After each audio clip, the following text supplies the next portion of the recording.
Well, hold on a minute. It's dark in here. Let's get a little light. Although, now I look like it's Halloween already, but it's not. I'm dealing with trying to use my camera because the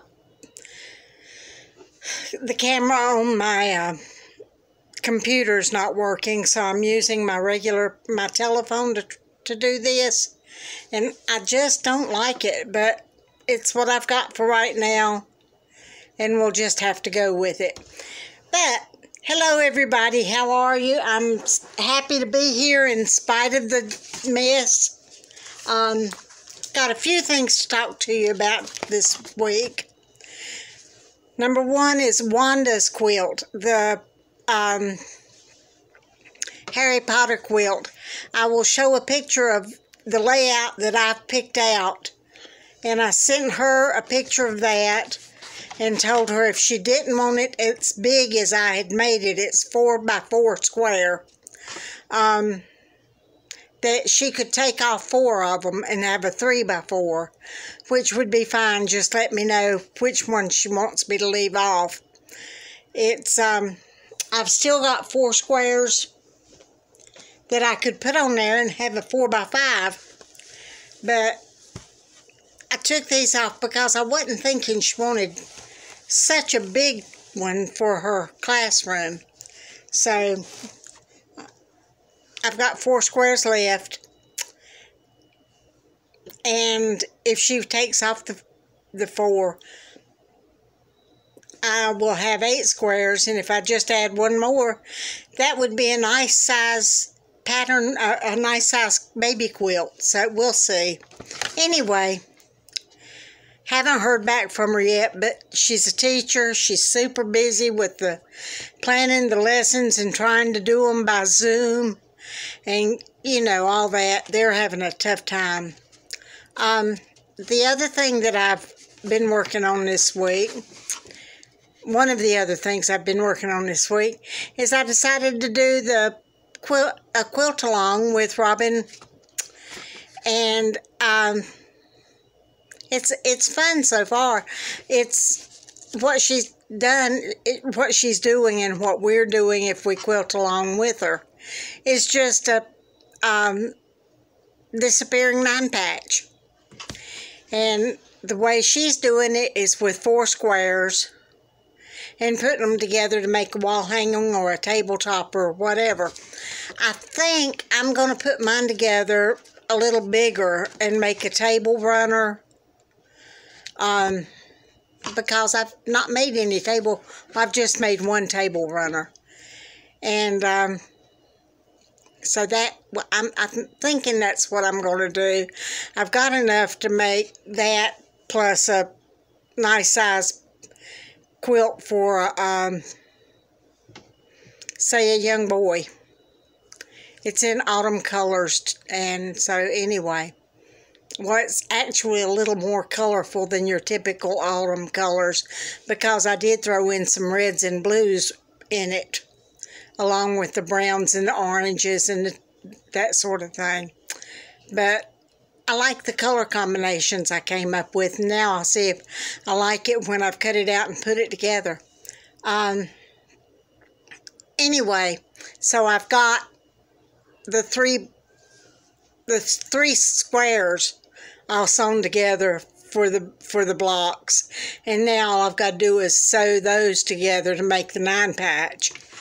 And then I think this week we're going to be doing the cutting them and sewing them together. Anyway, done that.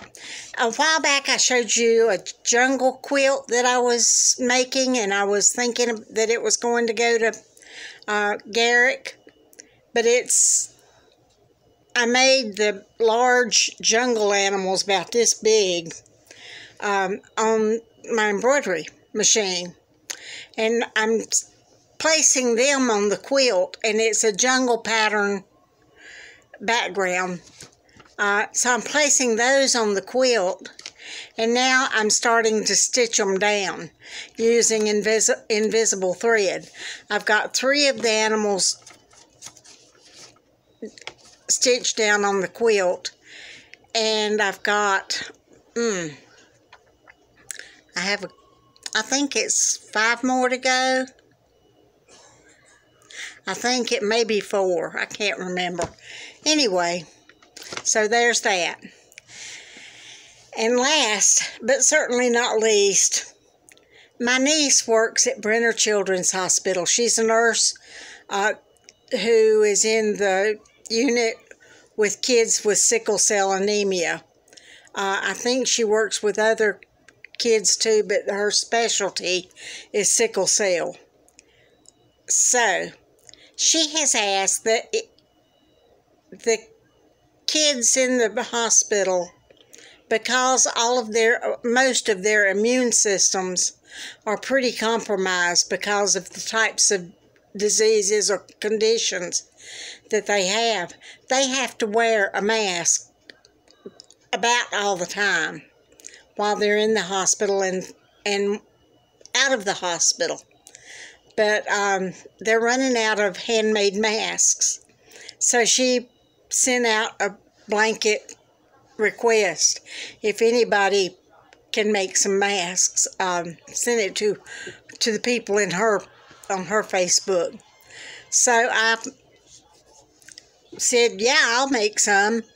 So I've been doing that, and this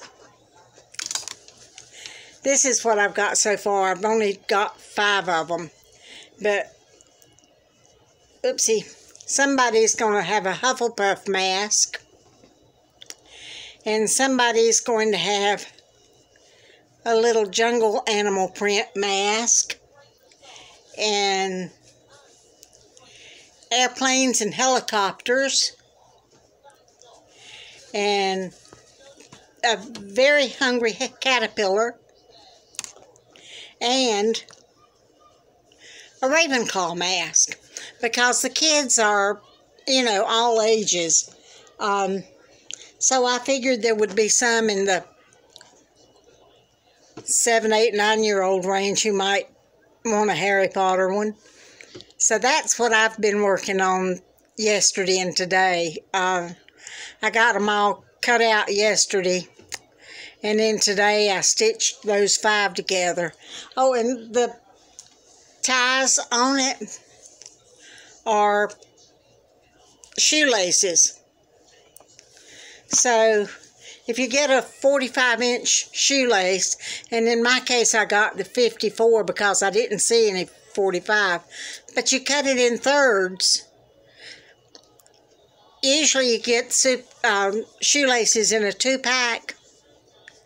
So if you cut it into thirds, you've got enough shoelaces there to make 2 masks. And that's pretty cool. And the ones that don't have the tips, the ones that are cut out of the middle, don't have the tips on them. These all have the tips, but I've got the others. And I understand that you can take a lighter and burn the ends of those so they won't unravel. And if you don't do that, you can just tie them in a little knot at the end, which is probably what I'm going to do. And so I've got enough cut out to do, I think it's like 30 masks, and I'll get those over to Debbie. So if any of you have any children's masks, child-sized masks, laying around the house that you want to get rid of, let me know, and I'll send you my home address, and you can send them to me, and I'll get them to Brenner's. So that's all I've got to say right now. And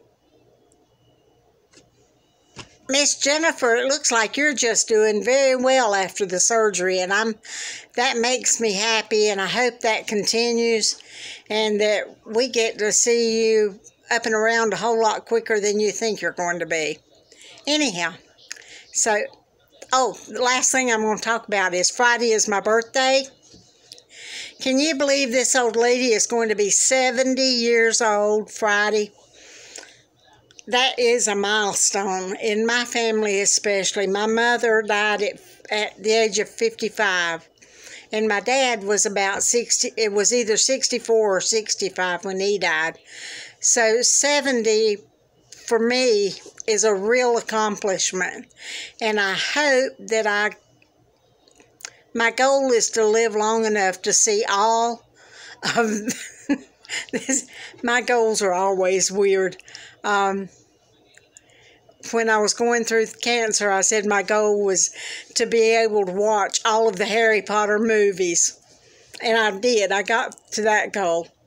So now my goal is to be able to see all of the Fantastic Beast movies. And then we'll see what my goals are after that. That's it. And I'm just rambling now. So I will see you guys next week, and I hope you have a good week and a crafty week, and we'll talk to you later. Bye, y'all.